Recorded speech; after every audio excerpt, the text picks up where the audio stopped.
Well, once again, I want to welcome Prime Minister Trudeau to the White House. We just completed a very productive meeting, although I regret to inform you that we still have not reached agreement on hockey. But it is not interfering with the rest of our bilateral relationship. As I said earlier, this visit reflects something we Americans don't always say enough, and that is how much we value our great alliance and partnership with our friends up north. We're woven together so deeply as societies, as economies, that it's sometimes easy to forget how truly remarkable our relationship is.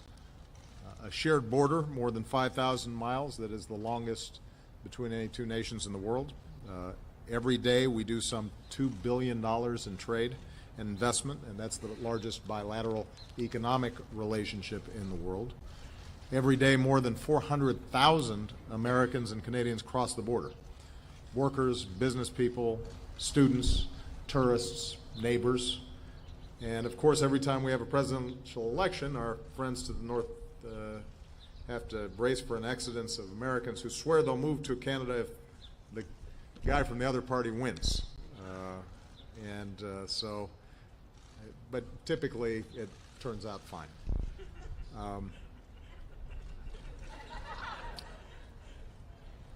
This is now my second meeting with Justin, and I'm grateful that I have him as a partner.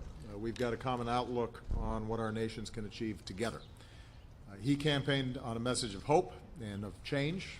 His positive and optimistic vision is inspiring young people. At home, he's governing with a commitment to inclusivity and equality. On the world stage, his country is leading on climate change and cares deeply about development. So from my perspective, what's not to like? Of course, no two nations agree on everything. Our countries are no different. But in terms of our interests, our values, how we approach the world, few countries match up the way the United States and Canada do. And given our work together today, I can say, and I believe the Prime Minister would agree, that when it comes to the central challenges that we face, our two nations are more closely aligned than ever. We want to make it easier to trade and invest with one another. America's already the top destination for Canadian exports, and Canada's the top market for U.S. exports, which support about 1.7 million good-paying American jobs. When so many of our products, like autos, are built on both sides of the border in an integrated supply chain, this co-production makes us more competitive in the global economy as a whole, and we want to keep it that way. So we've instructed our teams to stay focused on making it even easier for goods and people to move back and forth across the borders, including reducing bottlenecks and streamlining regulations. We discussed how to move forward with the Trans-Pacific Partnership, and today we also reaffirmed our determination to move ahead with an agreement to pre-clear travelers through immigration and customs, making it even easier for Canadians and Americans to travel and visit and do business together. As NATO allies, we're united against the threat of terrorism.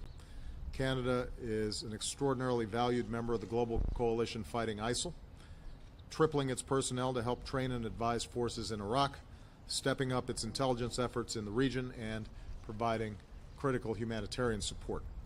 We're working closely together to prevent the flow of foreign fighters, and today we agreed to share more information, including with respect to our no-fly lists and full implementation